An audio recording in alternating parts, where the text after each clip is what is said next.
नागपूरच्या मेयो हॉस्पिटलमध्ये पुन्हा एकदा धक्कादायक प्रकार समोर आला आहे। मेयो मधील फॉरेन्सिक मेडिसिन आणि टॉक्सिकोलॉजी विभागाचे प्रमुख डॉक्टर मकरंद व्यवहारे यांच्या विरोधात प्रथम वर्षाच्या महिला ज्युनियर रेसिडेंट डॉक्टर्सकडून यौन शोषणाची गंभीर तक्रार करण्यात आली आहे। माड म्हणजेच महाराष्ट्र असोसिएशन ऑफ रेसिडेंट डॉक्टर्सने दिलेल्या तक्रारीनंतर तहसील पोलीस ठाण्यात डॉक्टर व्यवहारे यांच्यावर गुन्हा दाखल करण्यात आला असून पोलिसांनी पुढील तपास सुरू केला आहे।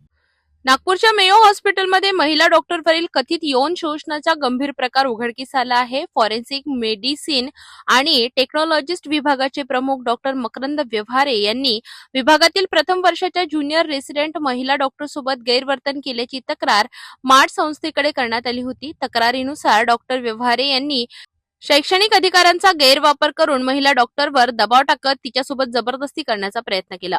अनुचित पोशाख, वर्तन आणि अधिकाराचा दुरुपयोग करत आपल्या केबिनमध्ये तिला त्रास दिल्याचा आरोपही पीडितेने केला आहे। या गंभीर आरोपांची दखल घेत माड संस्थेने अधिकृत तक्रार तहसील पोलीस ठाण्यात दाखल केली।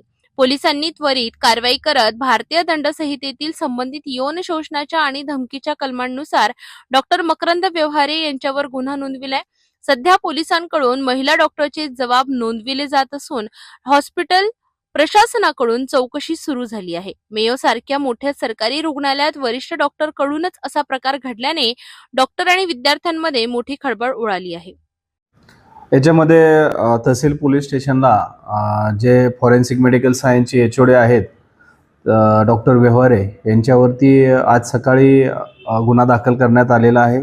त्या ठिकाणी जे पीजीला जी विद्यार्थिनी आहे तिच्या फिर्यादीवरून हा गुन्हा दाखल करण्यात आला आहे। त्याच्यामध्ये भारतीय न्याय संहिता BNS याच्या अंतर्गत कलम 74, कलम 75, कलम 78, 79 या कलमांतर्गत डॉक्टर व्यवहारे यांच्यावरती गुन्हा दाखल करण्यात आलेला आहे आणि पुढील तपास करण्यात येत आहे। यापूर्वी त्यांच्यावर काही गुन्हे दाखल होते का नव्हते या अनुषंगाने आम्ही माहिती घेत आहोत आणि त्याच्या अनुषंगाने सुद्धा तपास केला जाईल। याच्यामध्ये आरोपी अद्याप अटक नाहीये। तपासामध्ये आम्हाला पुढील कारवाई करण्यात येईल।